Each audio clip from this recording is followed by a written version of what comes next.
cầm một cá đi, cá tắm đi. Chập nó là ấy đó gì?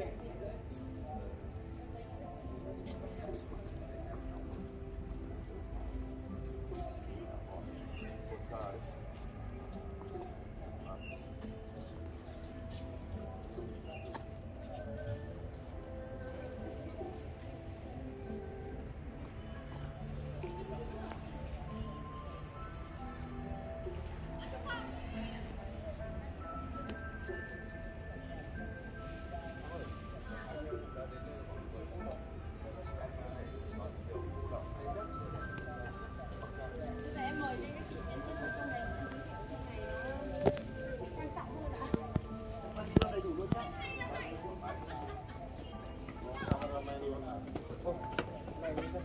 Anh có bay được không anh? Bay lên.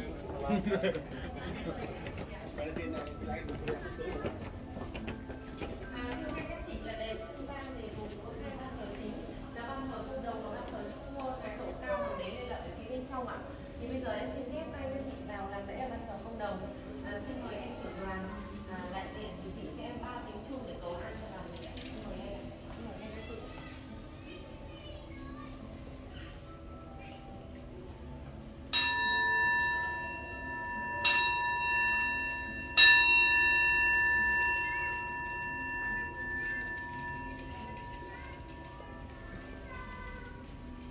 Em mời đoàn mình tiến lên.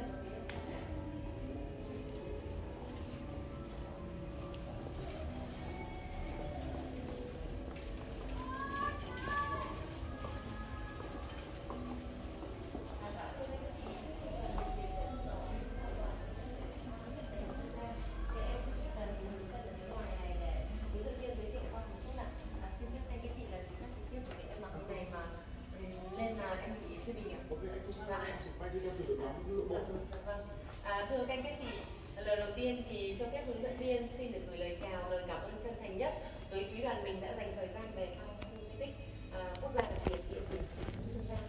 Tôi xin gửi Vân là còn hiện nay đang là giáo viên giảng dạy trên địa bàn trung học địa bàn của phường Sơn Giang để em dạy trường trung học cơ sở Sơn Giang và đồng thời là tổng hợp viên hướng dẫn của khu di tích ạ. Thưa các chị, nơi mình đang dừng chân ở đây có tên là di tích quốc gia đặc biệt địa điểm chiến thắng Sơn Giang. Nơi này đã được Thủ tướng Chính phủ ký quyết định công nhận là di tích quốc gia đặc biệt vào ngày 31 tháng 12 năm 2019.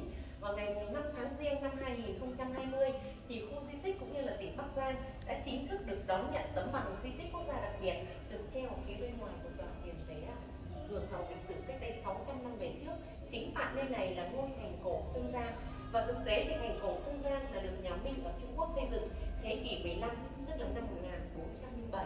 Khi sang xâm lược nước ta thì nhà Minh đã cho xây dựng rất nhiều sở vệ và chọn một cái nơi sung yếu để xây dựng các chốt căn cứ quân sự. Tại Bắc Ninh bên bờ sông Cầu có thành Thị Cầu, tại Hải Dương có thành Chí Ninh, trong Nghệ An có thành Diễn Châu Nghệ An và chính tại vị trí của khu di tích hiện nay là có thành Sơn Giang. Thành Hương Giang khi xưa có một vị trí chiến lược đặc biệt quan trọng, bởi lẽ nếu tính con đường dịch trạm từ Quảng Tây Trung Quốc về với Đông Quan, tức là kinh thành Thăng Long, thì nơi đây chính là nơi chứa vũ khí lương thực đạn dược lớn nhất của nhà Minh mà yểm trợ viện trợ cho ngoại thành Đông Quan. Khi nhà Minh sang xâm lược nước ta thì Thăng Long không còn là kinh đô của đất nước mà đã đổi tên thành Đông Quan, tức là thủ phủ đô hộ của nhà Minh. Chính vì vậy mà nhà Minh đã cho xây dựng ngôi thành cổ Sơn Giang khi xưa rộng tới 27 hectare, tức là gấp 3 lần khu di tích hiện nay. Thưa các chị, lát nữa mà mình có thời gian mình đi hết khuôn viên của đền, đằng sau còn một cái đồi thông rất là rộng nữa, thì khu di tích cũng chỉ rộng có 10 hectare thôi, tức là bằng 1/3 ngôi thành cổ Sơn Giang khi xưa. Cuộc khởi nghĩa Lam Sơn thì là do Lê Lợi lãnh đạo bùng nổ ở miền Tây Thanh Hóa từ năm Mậu Tuất, tức là năm 1418. Sau 2 năm chuẩn bị rất nhiều những trận đánh lớn như Tốt Động, Trúc Động, Ninh Kiều, nhưng khi đó để đánh vào bao vây thành Đông Quan thì ta lại chưa thể đánh ngay được, bởi vì có sự tương quan về lực lượng giữa ta và địch. Hơn thế nữa, Vương Thông ở Đông Quan một mặt là xin giảng hòa, nhưng mặt khác lại cử người về nước xin cầu cứu viện binh, và triều đình nhà Minh đã cử 2 tướng tài là An Viễn Hầu Liễu Thăng và Kiềm Quốc Công Mậu Thạnh cùng với một lực lượng viện binh rất lớn lên tới 15 vạn viện binh theo 2 đường là cửa ải Lê Hoa ở Tuyên Quang và cửa ải Chi Lăng Lạng Sơn, hòng tiêu diệt toàn bộ nghĩa quân của Nam Sơn. Trước tình hình đó thì Nguyễn Trãi cùng với bộ chỉ huy nghĩa quân Nam Sơn đã hiến kế với Lê Lợi rằng đánh con đường tiến quân của địch. Đó chính là hạ thành Thị Cầu, hạ thành Chí Linh và hạ thành Sơn Giang này trước khi viện binh của địch kéo sang Ải Chi Lăng. Và trận quyết chiến Chi Lăng Sơn Giang năm 1427 chính là một trong những trận quyết chiến chiến lược cuối cùng để chấm dứt 20 năm đô hộ của nhà Minh với niềm tự hào dân tộc Việt Nam. Thưa các anh các chị, chính tại mảnh đất Sơn Giang anh hùng này năm xưa thì ngôi thành cổ Sơn Giang đã chứng kiến những sự kiện lịch sử đặc biệt quan trọng. Đó là thời kỳ bắt đầu và kết thúc của hai thời kỳ, hai triều đại trong lịch sử của Việt Nam. Đó là triều đại thứ hai và một triều đại dài nhất ạ. Năm 1407 chính là dấu mốc mà nhà Minh cho xây dựng ngôi thành cổ Sơn Giang khi xưa, và khi đó cũng chính là khi triều đại nhà Hồ của nước ta kết thúc. Năm 1427, sau khi kết thúc trận chiến Chi Lăng Sơn Giang thì chính tại nơi này đã mở ra một triều đại mới. Đó chính là triều đại Hậu Lê, và Hậu Lê lại là triều đại dài nhất trong lịch sử phong kiến Việt Nam, kéo dài đến 360 năm và trải qua 27 đời vua. Lê Lợi, người được thờ chính trong ngôi đền Sơn Giang này, lát nữa mình sẽ vào phía bên trong ạ. Ông từ một vị tướng xưng Bình Định Vương, lãnh đạo cuộc khởi nghĩa Lam Sơn thành công, và sau khi kết thúc trận chiến Sơn Giang năm 1427 thì chính ông đã lên ngôi vua và là vị vua đầu tiên của triều đại này, triều đại dài nhất trong lịch sử phong kiến Việt Nam. Thưa các anh các chị, trong cả quần thể khu di tích này với rất nhiều các hạng mục công trình như nhà trưng bày biểu diễn nghệ thuật lối tay phải của cậu vàng bây giờ, nó chính là như là một cái bảo tàng thu nhỏ của khu di tích ạ, là nơi để tái hiện lại lịch sử hình thành thành phố Bắc Giang qua các thời kỳ Lý, Trần, Lê hay cuộc kháng chiến chống Pháp và chống Mỹ, rồi sân sinh hoạt văn hóa chung. Nhưng với ngôi đền Sơn Giang mà đoàn mình đang dừng chân ở đây, đi từ phía ngoài vào thì các chị sẽ thấy ngôi đền có thiết kế giống như một tòa cung đình, bởi lẽ người thời chính trong ngôi đền này chính là đức vua Thái Tổ Cao Hoàng đế Lê Lợi và bài vị của 17 vị danh tướng với quân sư Nguyễn Trãi, với vị danh tướng tài ba Trần Nguyên Hãn, Đinh Liệt, Lưu Nhân Chú, Phạm Văn Lưu và các vị tướng tài khác cả. Về mặt thiết kế thì đền Sơn Giang gồm có 3 tòa đền chính, tòa tiền tế, tòa thiêng hương và phía bên trong tường tòa chính cung. Theo thông lệ đây chị nhìn thấy là những cánh cửa của tòa chính cung kia hay là tôi gọi là cấm cung sẽ không được phép mở ra, nhưng với ngôi đền Sơn Giang của tỉnh Bắc Giang ngày nay không chỉ là nơi để đón du khách trong và ngoài nước và hành hương chiêm bái, mà đền Sơn Giang của tỉnh Bắc Giang ngày nay chính là nơi để học những tiết lịch sử địa phương tại đây ạ. Từ tiểu học đến mầm non thì cái điều đấy rất là ý nghĩa, bởi vì đến đây các bạn trẻ sẽ được ôn lại trận chiến Sơn Giang năm 1927. Bởi vì theo lịch sử thì trận chiến này nó lớn, sánh ngang tầm với trận Bạch Đằng, trận Ngọc Hồi, chiến dịch Điện Biên Phủ và chiến dịch Hồ Chí Minh lịch sử. Chính vì vậy mà khu di tích xin phép mở một cánh cửa vừa đủ vào và một cánh cửa vừa đủ ra để cho du khách cũng như là thế hệ trẻ của tỉnh Bắc Giang cũng như là các tỉnh lân cận có thể vào phía bên trong thắp một nén tâm nhang cầu bình an may mắn, cũng như tham quan hết phía trong của ngôi đền Sơn Giang ạ. Lý do mà hướng dẫn viên mời các chị dừng chân ở đây chính là vị trí trung tâm của ngôi đền Sơn Giang có tên là Tòa Thiêu Hương. Khi dừng chân ở đây là các chị đã được hưởng linh khí lan tỏa khắp ngôi đền Sơn Giang này ạ. Tại vị trí trung tâm của đền Sơn Giang có một lư hương lớn. Lư hương này tượng trưng cho một bát hương lớn, và tính đến thời điểm này đây là lư hương lớn nhất Việt Nam, nặng 1.200 kg, được đúc bằng đồng ạ. Và để thêm phần ý nghĩa thì mặt trước của lư hương có khắc 3 di sản của miền văn hóa Bắc Giang ạ. Di sản thứ nhất đó chính là cây dã hương 1000 năm tuổi, hiện nay đang ở xã Tiên Lục, huyện Lạng Giang của tỉnh Bắc Giang. Tính đến thời điểm này, đây là cây dã hương, cây đại cổ thụ lớn nhất nước Nam, đã được mệnh danh là quốc chúa Đô Mộc Giã Đại Vương ạ. Di sản thứ hai được khắc ở trên đó chính là chùa Vĩnh Nghiêm cổ tự. Ai qua Yên Tử, Quỳnh Lâm, Vĩnh Nghiêm chưa tới, Thiền Tâm chưa đành. Dọc theo sườn núi thì Quảng Ninh là Đông Yên Tử, còn Bắc Giang là Tây Yên Tử. Dòng huyền phái Trúc Lâm cũng phát tích từ đây ạ. Di sản thứ ba đó là tấm mộc bản của chùa Vĩnh Nghiêm.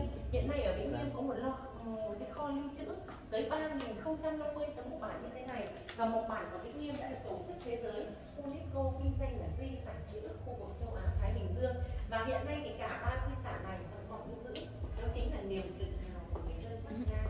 Thưa các anh chị, ở đền Sơn Giang có những cái điểm hết sức là đặc biệt, đó là tất cả các ban thờ trong ngôi đền Sơn Giang đều có một lỗ thông âm sâu xuống dưới lòng đất ạ.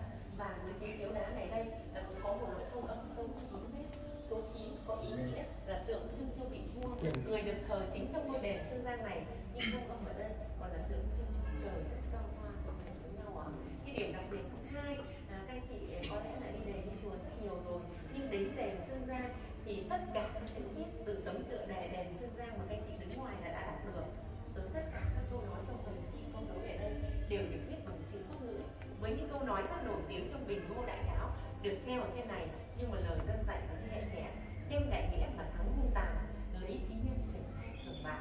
Và đây cũng chính là công trình tâm linh đặc biệt đầu tiên của tỉnh Bắc Giang, có lối đi riêng dành những người khuyết tật ạ. Đó chính là hai cái cánh cửa hai bên sườn.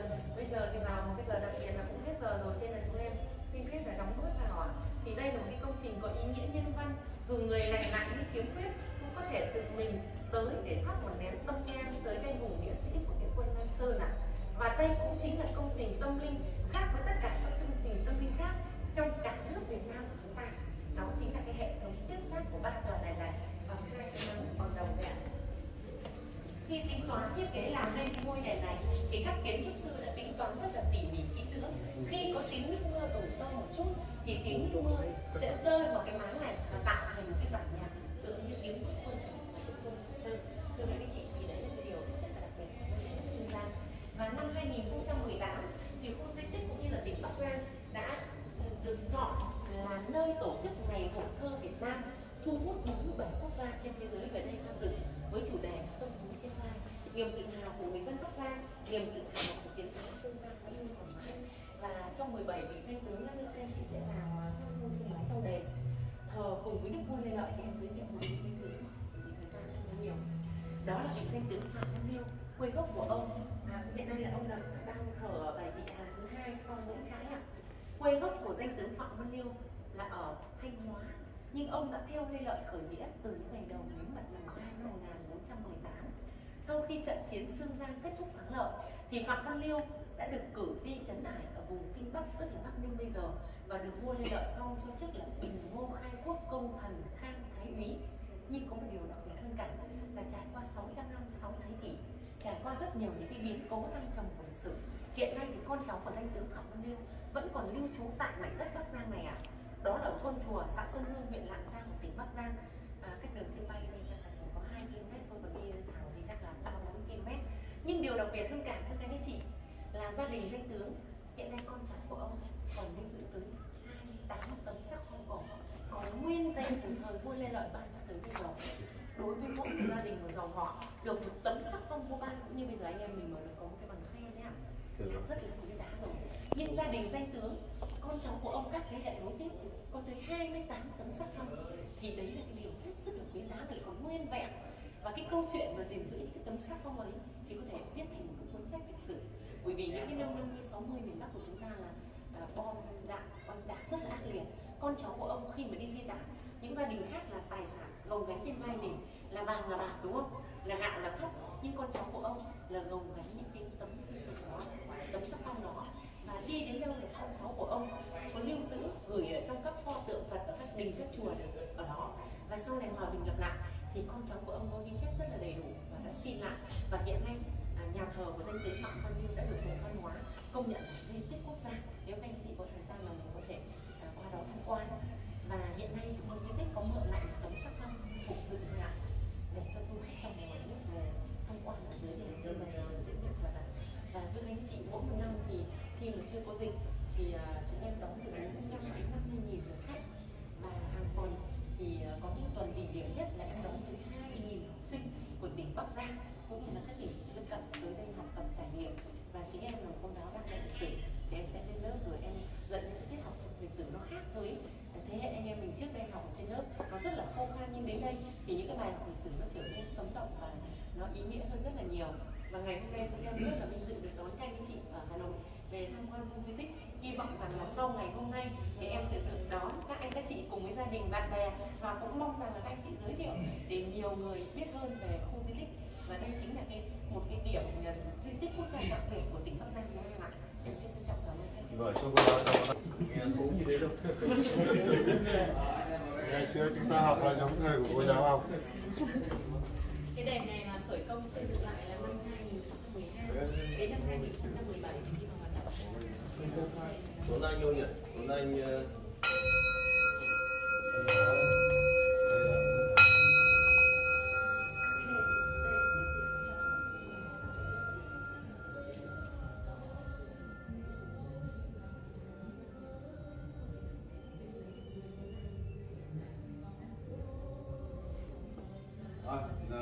anh em mình rất là tuyệt vời rồi. Bây giờ thì còn dành thời gian để di chuyển đến hiện trường và coi như cũng là được thắp hương đến lần thứ hai và mọi người sẽ chuẩn bị để sẽ làm nhé. Ai còn muốn xin xung quanh hay là xin mời mọi người là là các 17 vị tướng mời mọi người